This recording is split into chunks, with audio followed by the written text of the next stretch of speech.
Africa is changing and people are not seeing the change. Yeah. And by the time they catch up, it's too late. Changes are in Tanzania, Botswana, Ghana. Many countries are just thriving. I mean, the money in Africa is ridiculous. But people are more concerned and more interested in the misery part of it. Because if we are miserable, it makes people feel better. Give them the sense of being better or superior. If Africa does bad, the whole planet goes wrong.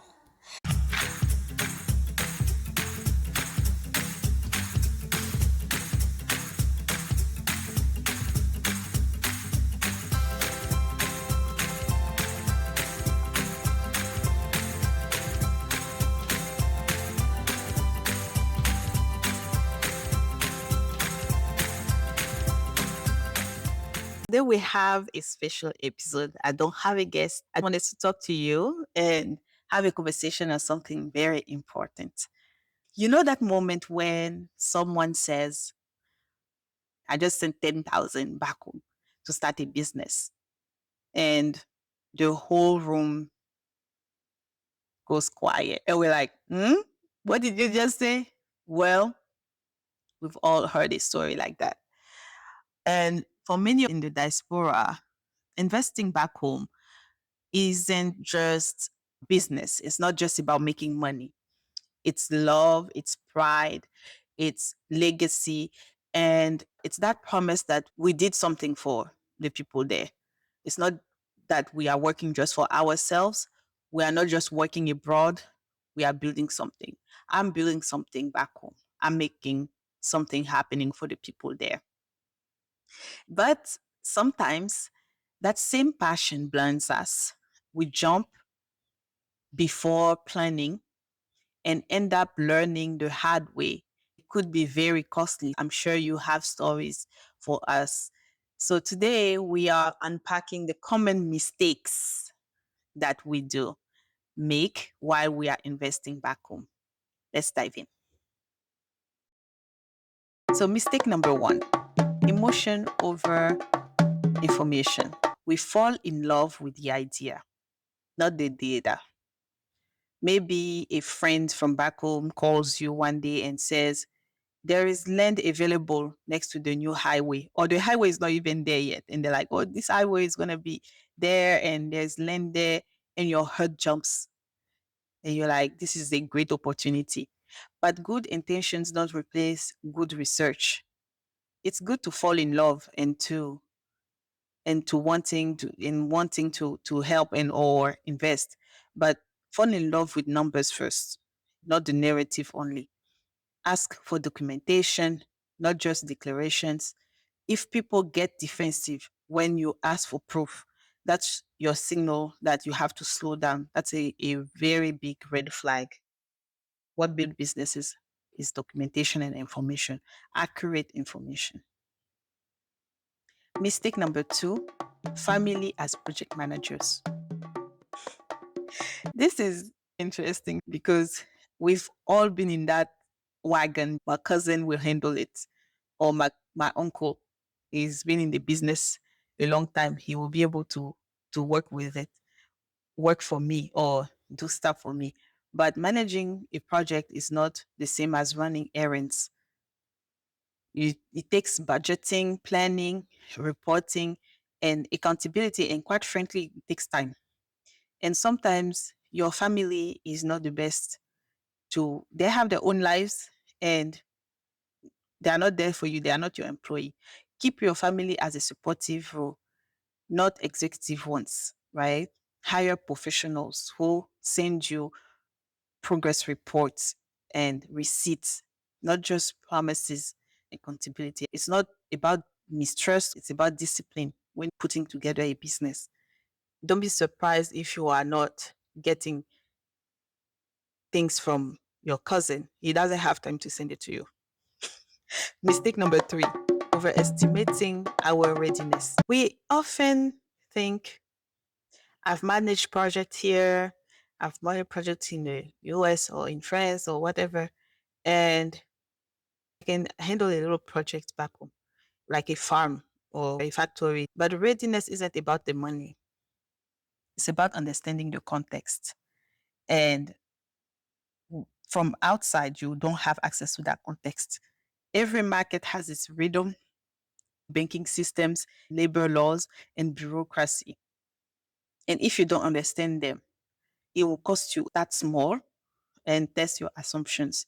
Understand the context before you dive in.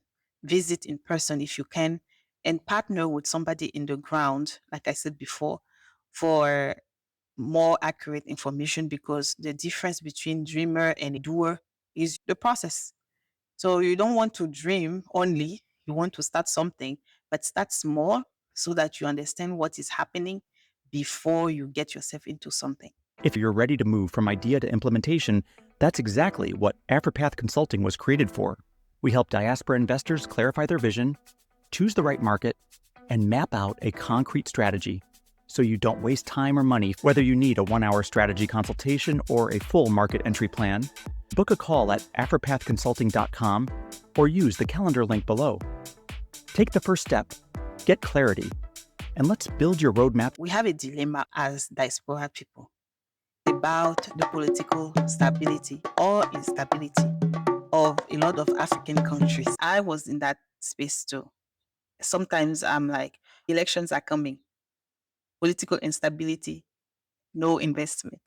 And from abroad, we often see only the headlines: coup d'etat, protests, new elections coming, and we are scared. It's easy to feel fear when you are not there.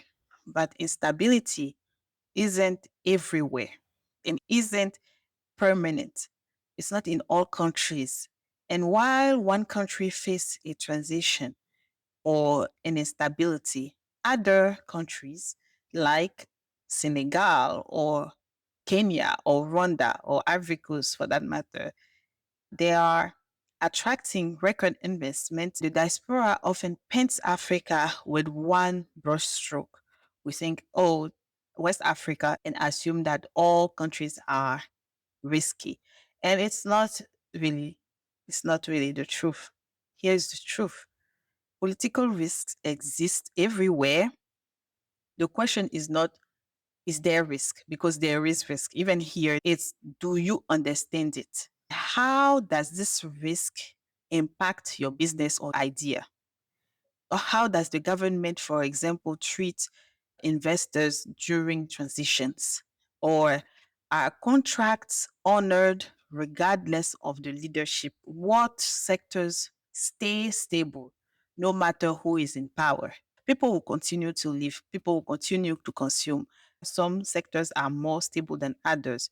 This instability can become an advantage to you, for you if you know the context and take decisions, appropriate decisions regarding your investment. Mistake number 4: ignoring legal and structural foundation. Now, let's talk about the silent killer of good projects. Too many diaspora investors skip registration or postpone it.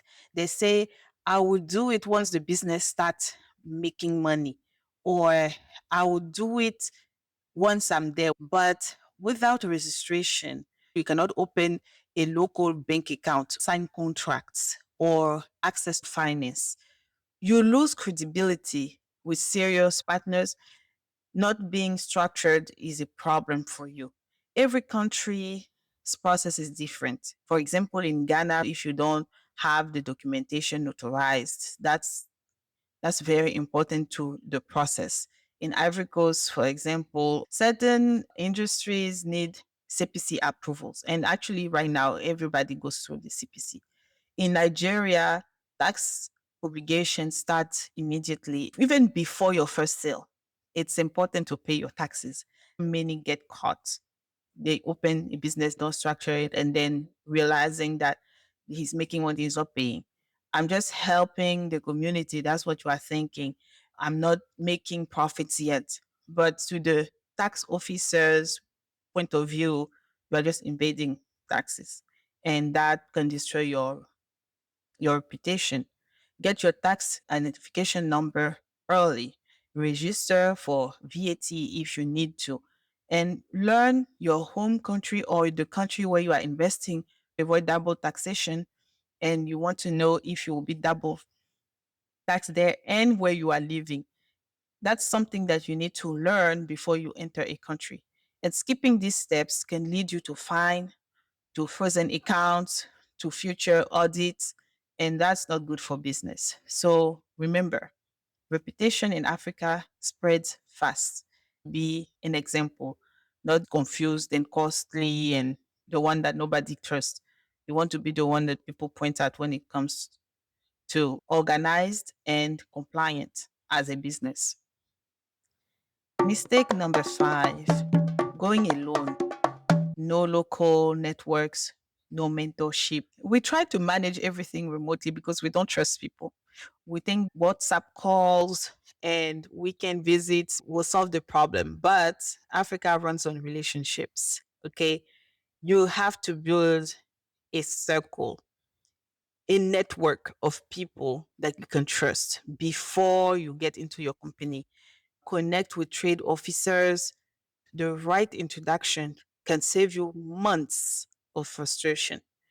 Just because you know one person that can help you, you can have a problem that was there standing for 6 months and then have somebody that can have you get into that process in 2, 3 weeks. It's important to have a local partner or consultants or a circle, like I said, that is trusting of what you are doing, that know that what you are doing is for the right reasons, but you also can trust them to put you on the right path, right?